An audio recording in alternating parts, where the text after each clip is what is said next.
I think that, yes, it was a grossly unethical experiment because you are playing with an entire country, the psychology of an entire country without their consent or awareness. And not only are you playing with the psychology of an entire nation, you're playing with the psychology of an entire nation in the context of the democratic process.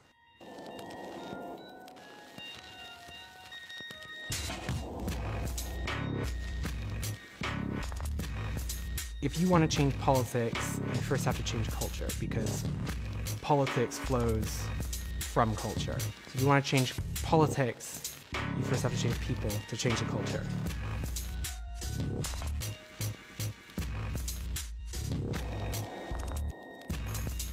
Yeah, so we would know what kinds of messaging you would be susceptible to, including the framing of it, the topics, the content, the tone, whether it's scary or not, that kind of thing.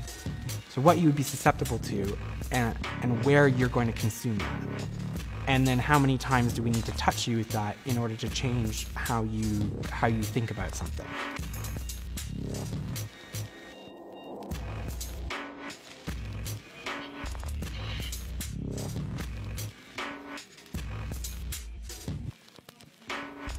He's been called a street fighter and the most dangerous man in American politics. You argue for your freedom and they call you a xenophobe. You argue for your country and they call you a racist. I like Mr. Bannon. He's a friend of mine.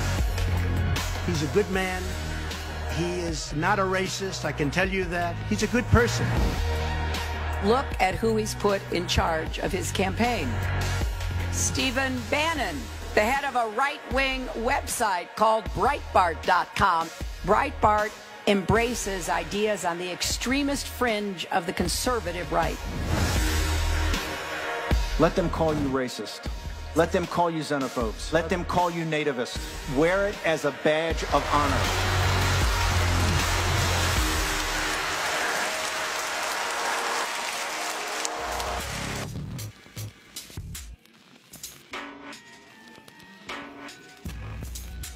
Collecting data on people and you're profiling them, that gives you more insight that you can use to know how to segment the population, to give them messaging about issues that they care about and language and imagery that they're likely to engage with. And we use that in America and we use that in Africa.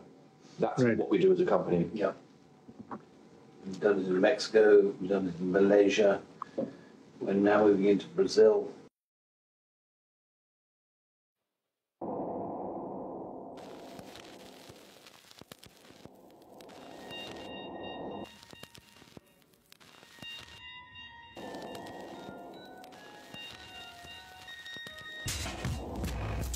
We have rebranded the entire party twice, written their manifesto, done 2 rounds of 50,000 surveys. Huge amounts of research, analysis, messaging.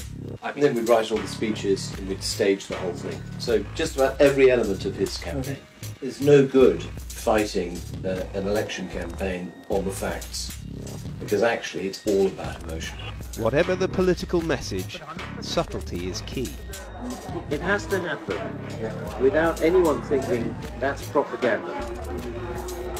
Because the moment you think that's propaganda, the next question is, who's put that out?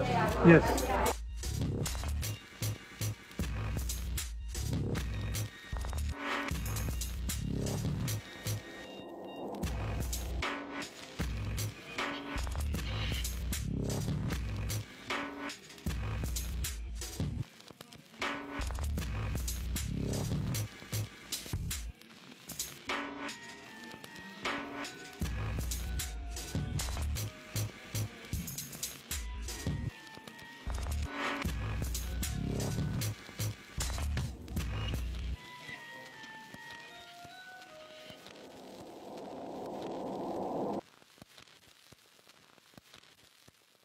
Why now? Why are you releasing this book, How Fascism Works Now? Well, we have a global ultranationalist far-right movement crossing many countries. Bolsonaro in Brazil, we've just seen, and they feed off each other.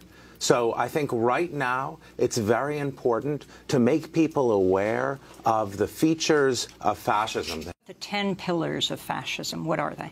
The 10 pillars of fascism are, number one, a mythic past, a great mythic past.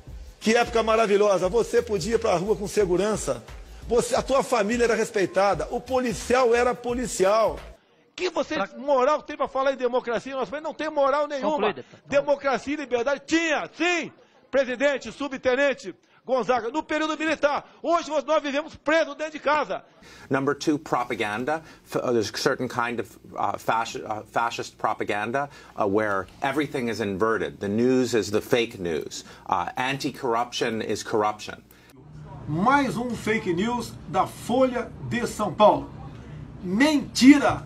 Nunca falei isso. Mais uma covardia dessa imprensa suja. So three, anti-intellectualism. As Steve Bannon said, it's emotion, rage gets people to the polls. We got elected on lock her up and build the wall.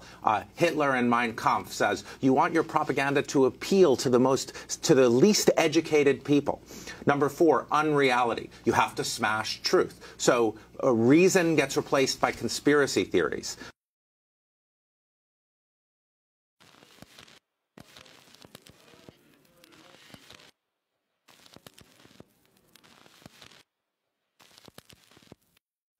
Hierarchy.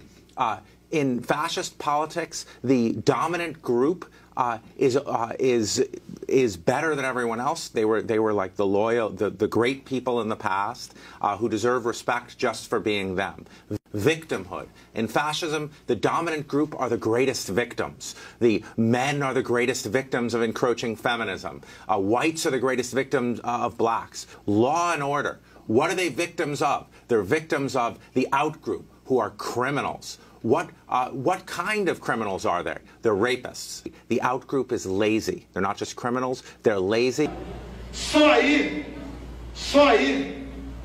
nós temos praticamente quarto da população brasileira vivendo às custas de quem trabalha. Alguém já viu japonês pedindo esmola por aí? Parem de querer viver essa minoria nas tetas de quem trabalha. Se eu chegar lá, não vai ter dinheiro para ONG. Esses inúteis vão ter que trabalhar. Não vai ter centímetro demarcado para reserva indígena ou para quilombola. Reality is, of course, the greatest threat to fascism, because fascism is based on power and reality is a way. Just remember, what you're seeing and what you're reading is not what's happening. Eu incomodo que minha arma é a verdade.